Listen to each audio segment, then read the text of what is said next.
2024 সালটা তো শেষ হয়ে গেছে। নতুন বছরে অনেকে অনেক কিছু চাইবে, তবে আমার আল্লাহর কাছে একটাই চাওয়া, আমার মা বাবার ছায়া যেন আমার উপর সব সময় থাকে। শ্বশুর বাড়ির ভালো বউ আর আশা মেলা আগেই ছাইড়ে দিছি, কারণ আমার স্বামী সংসারের জন্য এত কিছু করেও কোনোদিন ভালো হতে পারি নাই।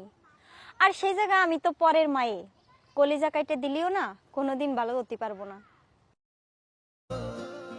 কার কাছে বলবো জীবনের কষ্ট, আমি তো সবার কাছেই নষ্ট।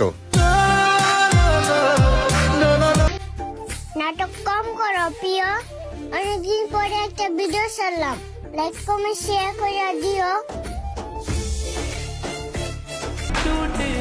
ঘড়ি মানুষকে সময় দেখায়, আর সময় মানুষকে মানুষের আসল রূপ চিনায়। আমার স্বভাব নষ্ট করতে পারে নাই, আর তুমি মনে করছো তুমি ছাইরা গেলে আমি নষ্ট হয়ে যাবো? পিনি গেছো, লেবু খাও। এত কাছে এসে হারাই যাইবা ভাবতেও পারি নাই। 2024 সাল যাওয়ার সময় দয়া করে আমার জীবন থেকে সব কষ্টগুলো নিয়ে যেও।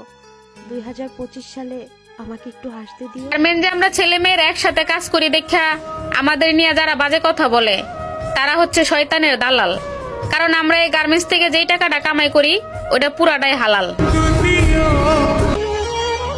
তুমি সফল হলে তোমার লুঙ্গি পরাটাও হবে ইতিহাস, আর তুমি ব্যর্থ হলে তোমার শাল পরাটাও হবে উপহাস। কখনো অন্যের উপর নির্ভর হবেন না, কারণ মানুষ আর গিরগিটি দুইজন একই সমান, রং বদলাতে সময় লাগে না। লুঙ্গিতে যদি আগুন লাগে তাইলে লুঙ্গি খুললেও বিপদ, না খুললেও বিপদ। ঠিক তেমনি সমাজে কিছু কিছু মানুষ আছে যাদের সাথে সম্পর্ক রাখলেও বিপদ, না রাখলেও বিপদ।